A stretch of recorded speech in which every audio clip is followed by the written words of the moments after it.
On a cette question, pourquoi est-ce qu'on appelle maintenant trouble bipolaire ce qu'on appelait avant psychose maniaco-dépressive ?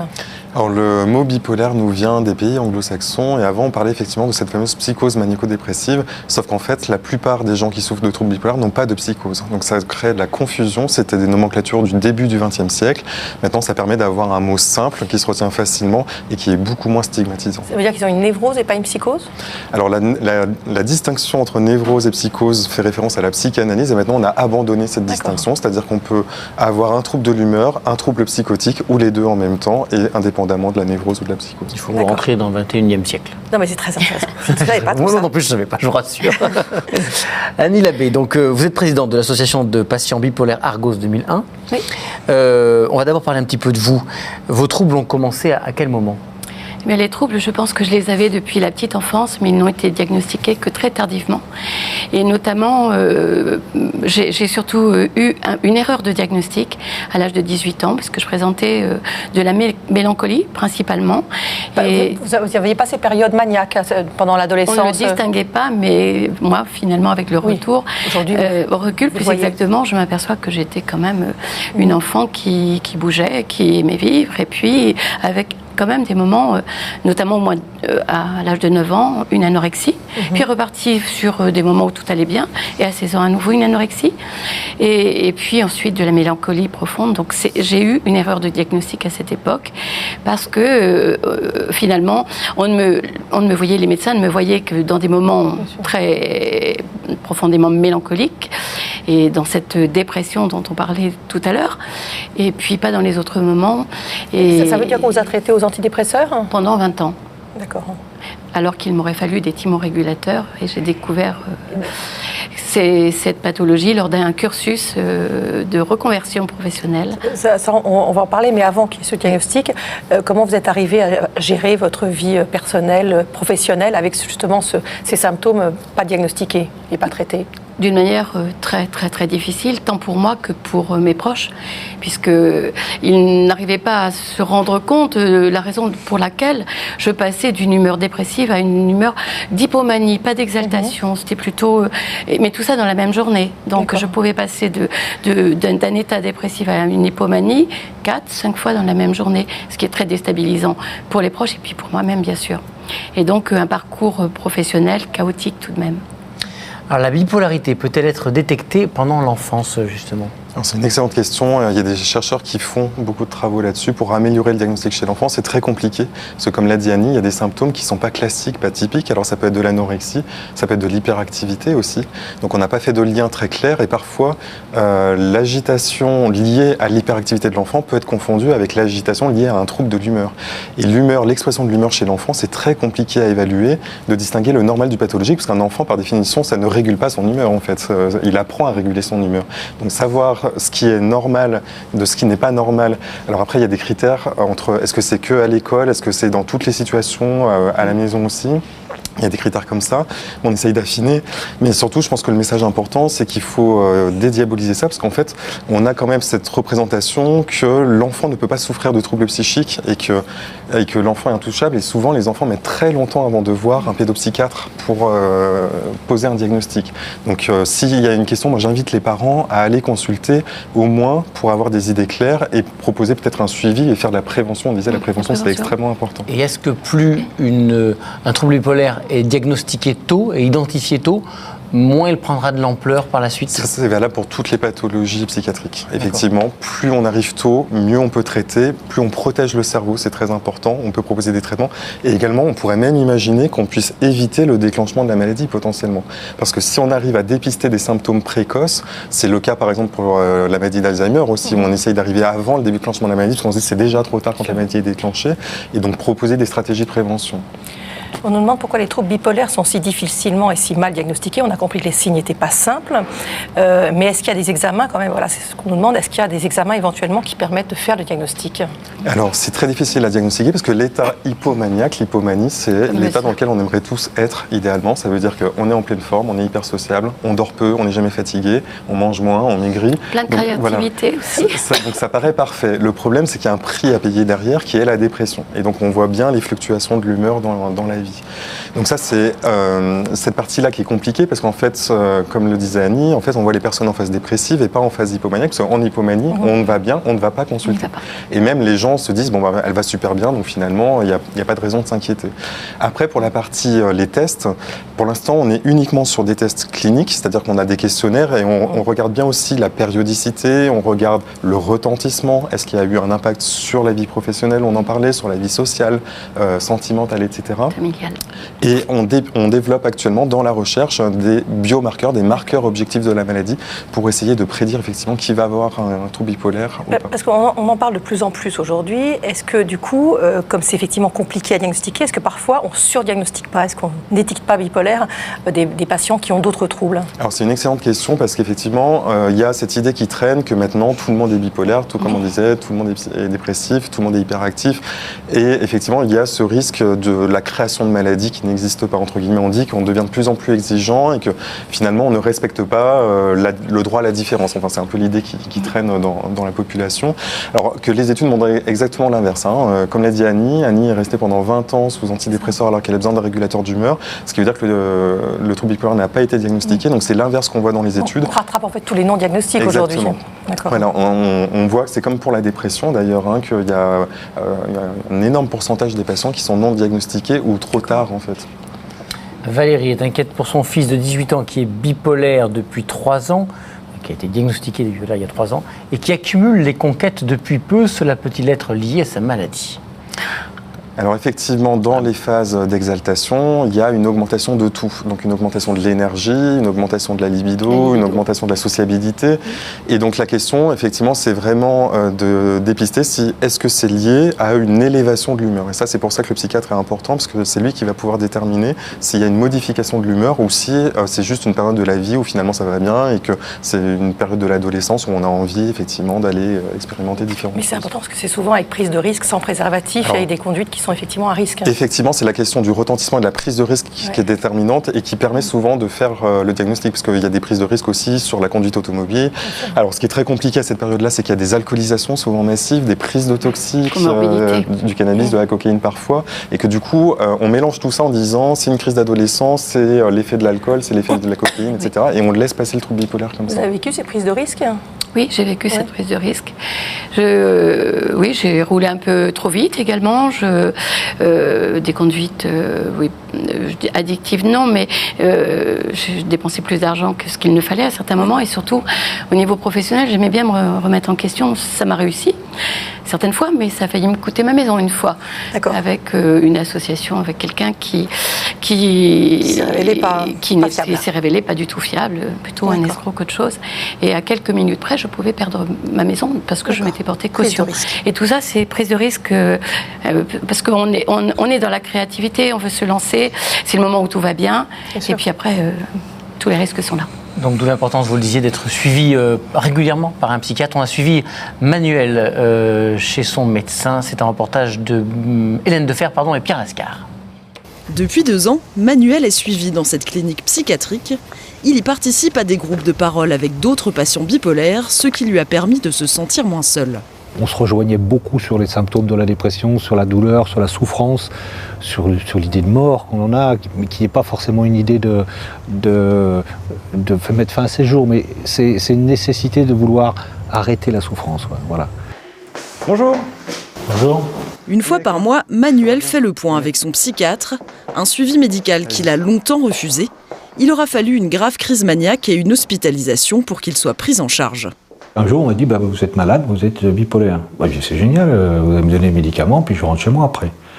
Et là, il m'a dit non, ça se passe pas comme ça. Le diagnostic est difficile à admettre, c'est-à-dire que j'ai dû mettre une dizaine d'années pour accepter la maladie, quoi. Au passage, j'ai tout perdu, quoi. Enfin bon, comme beaucoup de mes confrères, quoi. En partageant son expérience avec d'autres patients, Manuel apprend à mieux connaître sa maladie. Qu'est-ce que cette dimension du partage en groupe vous apporte ? Et ça m'a permis d'identifier des petits détails tout cons. Moi, par exemple, à chaque fois que j'ai une crise maniaque, largement avant, je suis à fond dans la musique classique, quoi. Mais alors pas un morceau, c'est 2-3 morceaux et puis 24, quoi. C'est essentiel. capital qu'il arrive à détecter précocement les premiers symptômes, parce qu'il va pouvoir non seulement nous alerter, et on va pouvoir intervenir en termes de traitement, mais en plus il va pouvoir lui prendre des mesures qui permettent d'éviter, d'aggraver les symptômes et faire en sorte que justement on passe à côté de l'épisode, quoi. Des épisodes maniaques extrêmement destructeurs pour le patient et sa famille. Moi, je suis Dieu en phase maniaque. Et j'étais méchant avec mon entourage. Voilà, ça allait pas vite, quoi. Les autres étaient dans un monde, moi dans le mien, j'avançais, je construisais. Et ça fait des dégâts. J'ai perdu une entreprise, j'ai perdu ma femme, mes gosses, enfin bon, tout est... Voilà, donc c'est quand même pas rien, quoi. Voilà. Pour calmer ces variations extrêmes de l'humeur, les outils thérapeutiques, dont le lithium, doivent être adaptés à chaque patient. C'est l'association pour un patient donné, d'un traitement donné, dans une prise en charge plus globale, avec de l'éducation thérapeutique et éventuellement d'autres outils qui vont faire un résultat satisfaisant. Sachant que avoir un traitement thymorégulateur au long cours, ça reste quand même le pilier de la prise en charge. Depuis 1 an, grâce à ce suivi médical, Manuel a apprivoisé sa maladie. Aujourd'hui, le fait de me dire, tiens, finalement, j'ai une pathologie psychiatrique, je suis obligé de le reconnaître déjà, et puis de vivre avec. Alors, elle ne disparaîtrait pas, mais je peux vivre avec. Aujourd'hui, je sais que je peux vivre avec. Et ça, c'est fondamental, quoi. Partout en France, 10 centres experts spécialisés dans le suivi des troubles bipolaires accueillent des patients comme Manuel.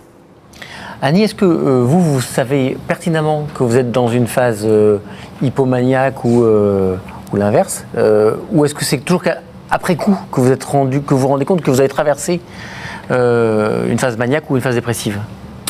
Alors moi, je suis dans le cadre quand même atypique des troubles mixtes, troubles 2, on dit ça. Et donc avec cette hypomanie et la dépression qui se succédaient. Maintenant que j'ai eu le diagnostic, les choses se sont équilibrées. Par contre, pour répondre à votre question, non, je ne me rendais pas compte.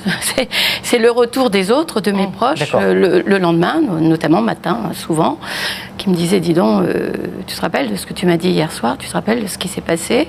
Et je me souvenais pas forcément des excès que j'avais pu avoir.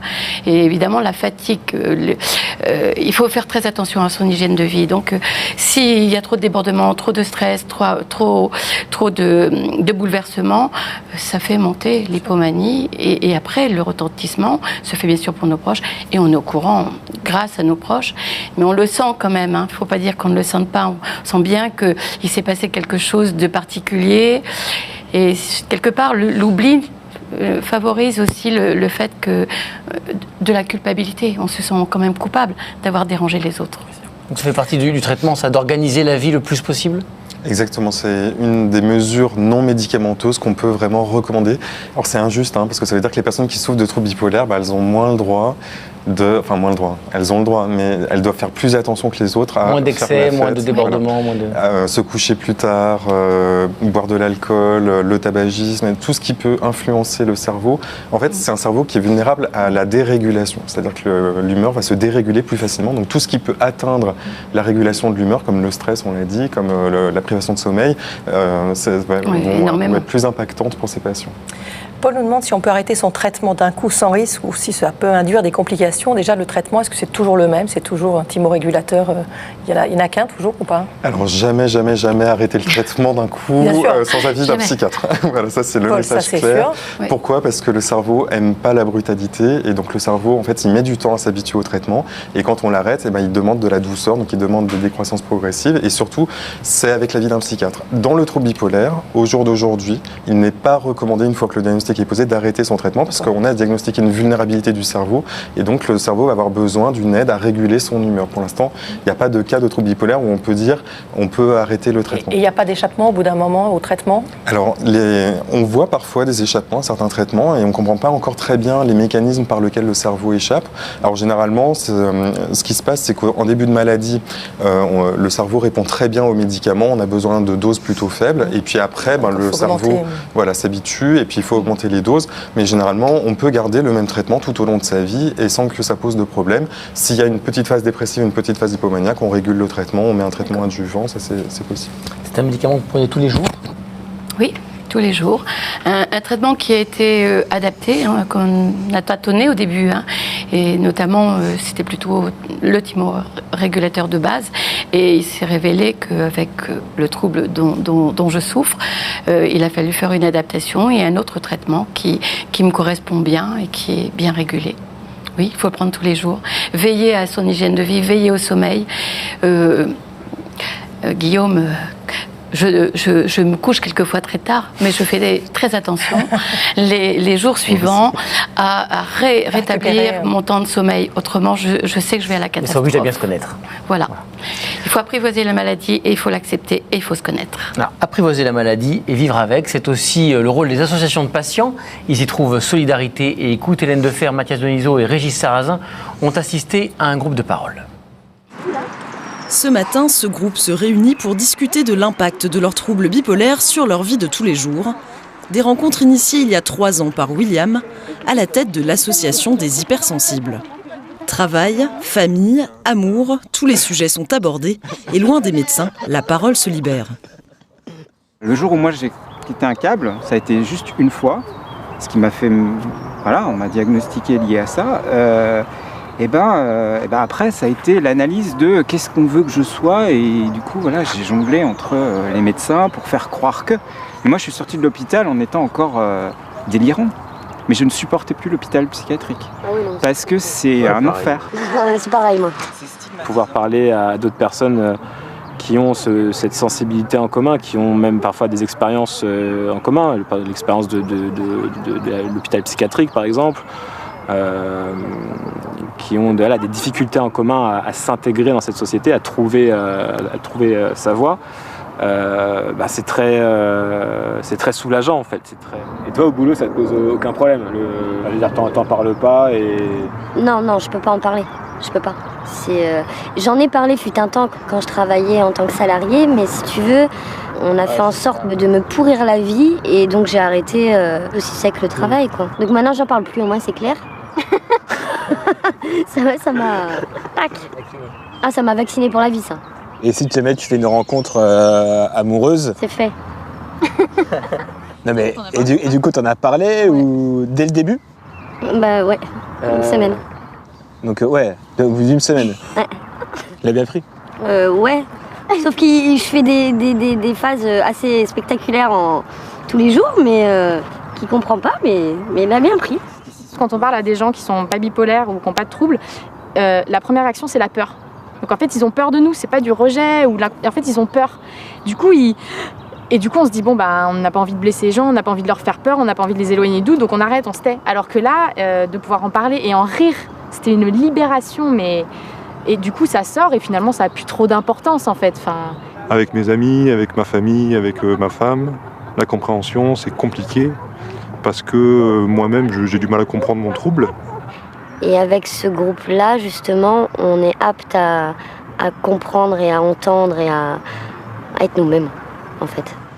De telles rencontres sont organisées plusieurs fois par mois par l'association et partout en France. Johan nous demande pourquoi les psychiatres n'incluent pas toujours l'entourage proche dans le traitement de la maladie. Ça me paraît essentiel. Alors, grande question, l'accès des familles aux psychiatres. Alors, il y a des confrères et des consoeurs qui pensent qui disent voilà, moi la relation c'est avec mon patient est adulte, majeur, donc c'est avec lui que je fais le soin. Et puis il y a des situations, comme l'a dit Annie, où en fait dans la phase aiguë, on ne se rend pas compte en fait de la maladie qu'on a et du coup on n'est pas le meilleur juge de sa propre maladie à ce moment-là. C'est ça qui fait la différence entre la psychiatrie et les autres spécialités médicales, c'est que quand la personne a sa rationalité qui est altérée par la maladie, à certains moments on ne peut pas prendre les bonnes décisions. Et donc du coup, là à ce moment-là, moi ce que je recommande c'est effectivement d'inclure l'entourage. Après il faut avoir les moyens de le faire, il faut avoir le temps aussi, et ça c'est compliqué parce que les CMP ont de moins en moins de temps pour recevoir les centres médico-psychologiques, donc le service public a de moins en moins de temps, de moins en moins de psychiatres, et donc ça va de plus en plus vite. Ça, c'est compliqué, mais il y a aussi les associations qui sont très importantes pour ça. Mais justement, on a vu les groupes de parole. Est-ce qu'il ne peut pas y avoir de temps en temps des groupes de parole avec le psychiatre et les familles pour aider les familles à aider leurs proches malades? Oui, ça existe déjà, c'est encore trop rare, mais il y a des psychiatres qui effectivement vont animer des groupes de parole, ça existe déjà. On va passer la parole à Annie qui va... Je ne vais pas aller dans ce sens-là. Oui. Il est important que nous nous retrouvions entre pairs. Et les pairs, ça veut dire aussi les patients, mais également les proches. À Argos 2001, nous faisons des groupes, bien sûr, patients, des groupes proches, des groupes de parole, mais nous faisons surtout, et très très très souvent, des groupes de parole mixtes, où le proche et le patient est présent, le proche n'étant pas forcément avec son patient à lui, mais avec un autre, ce qui fait qu'il y a... Ça ne peut pas être animé par un psychiatre, ça? Non, c'est animé, on y tient beaucoup à Argos, que ce soit animé justement par nous, parce qu'on connaît bien, évidemment, raison de connaître la maladie, d'avoir fait tout ce qu'il fallait pour animer un groupe de parole, puisqu'on ne peut pas faire des patients experts maintenant dans les troubles bipolaires. Des patients experts, bien sûr, et cet effet miroir est spectaculaire. Parce que, évidemment, on ne se retrouve pas avec le même proche, le même patient, mais ça fait écho immédiatement. D'où, excusez-moi. Je rejoins Annie là-dessus, parce que c'est une évolution formidable de la médecine actuellement, c'est que les patients s'emparent vraiment du traitement et font des choses en dehors du corps médical. Et ça, c'est très important que ces moments-là existent.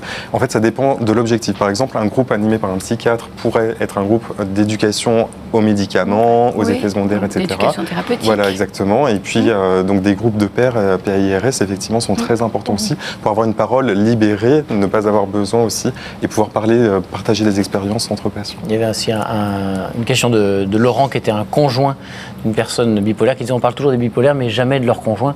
On imagine que c'est une situation évidemment très complexe. Il y a énormément de souffrance pour les conjoints qui se sentent incompris, qui ont du mal à expliquer en fait ce qui est en train d'arriver, et que souvent justement la première chose c'est que le conjoint pense que c'est la relation de couple qui est en jeu, en fait, que c'est quelque chose qui ne va pas dans le couple, alors qu'en fait son conjoint a un trouble bipolaire et que du coup il y a des périodes d'irritabilité, des périodes d'agressivité, des prises de risques, des comportements qu'il ne comprend pas. Il se dit c'est une crise de couple, alors qu'en fait pas du tout. Merci beaucoup. Merci beaucoup. Merci. Demain, dans Allo Docteur, on répondra à toutes vos questions sur l'inceste. On verra comment lever le tabou face à ce drame. D'ici là, passez une bonne après-midi. Et à demain donc.